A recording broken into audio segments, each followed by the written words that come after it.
உங்கள் எல்லாருக்குமே ஏப்ரல் 22 காஷ்மீரில் நடந்த இன்சிடெண்ட்டை பற்றி தெரிஞ்சிருக்கும்.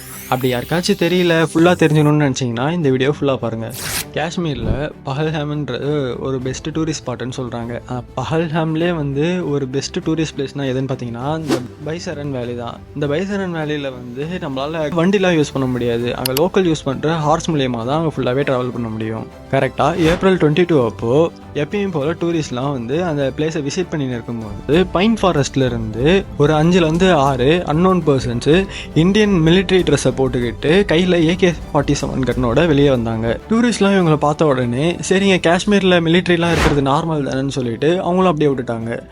அப்போன்னு பார்த்து அந்த மிலிட்ரி ட்ரெஸ் போட்டவங்க நான் இந்த டூரிஸ்ட் கிட்டலாம் போயிட்டு நீங்கள் ஹிந்துவா முஸ்லீமான்னு கேட்கும்போது தான் இவங்களுக்கு ரியலைஸ் ஆகிருக்கு இவங்க நம்ம இந்தியன் ஆர்மியை சேர்ந்தவங்க கிடையாதுன்னு சொல்லிட்டு. இவங்க கையில் இருக்கிற கன்னை பார்த்துட்டு பயத்தில் இல்லை நாங்கள் முஸ்லீம் இல்லை ஹிந்துன்னு சொல்லும் போது அவங்க கையில் வச்சிருந்த அதே கன்னால் இவங்கள ஷூட் பண்ணி சாக வச்சிட்டாங்க. நெக்ஸ்ட்டு கண்ணில் படுற எல்லா டூரிஸ்ட் கிட்டையுமே போயிட்டு மோஸ்ட்டாக ஜென்ஸை மட்டும் டார்கெட் பண்ணி அவங்க முஸ்லீமா இல்லை ஹிந்துவான்னு சொல்லிட்டு கன்ஃபார்ம் பண்ணுறதுக்காக ஃபிசிக்கலாகவும் இல்லை முஸ்லீம் சம்மந்தப்பட்ட கொஷினாகவும் கேட்டு இல்லைன்னு தெரிஞ்சாக்கப்புறம் அவங்கள ஷூட் பண்ணி சாகடிச்சிருக்காங்க.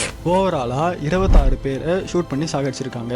அதில் 23 பேர் இந்தியன்ஸாகவும் மீதி 2 பேர் ஃபாரினர்ஸாகவும் மீதி ஒரு பேர் அங்கே இருக்கிற லோக்கல்ஸ்லையும் சுட்டு சாகடிச்சிருக்காங்க. ஆனால் 20 பேர் காயத்தோட உயிர் தப்பிச்சிருக்காங்க. அவங்கள ஹாஸ்பிட்டல்லையும் சேஃபாக வச்சுருக்காங்க. எல்லாத்தையுமே பண்ணி முடிச்சுட்டாக்கப்புறம் அதே பைன் ஃபாரஸ்ட் வழியாகவே அவங்க தப்பிச்சும் போயிட்டாங்க. இந்த நியூஸ் தெரிஞ்ச கவர்மெண்ட் உடனே ஹெலிகாப்டர் அங்கே அனுப்பி அங்கே இருந்த பீப்புளை ரெஸ்கியூ பண்ணியிருக்காங்க.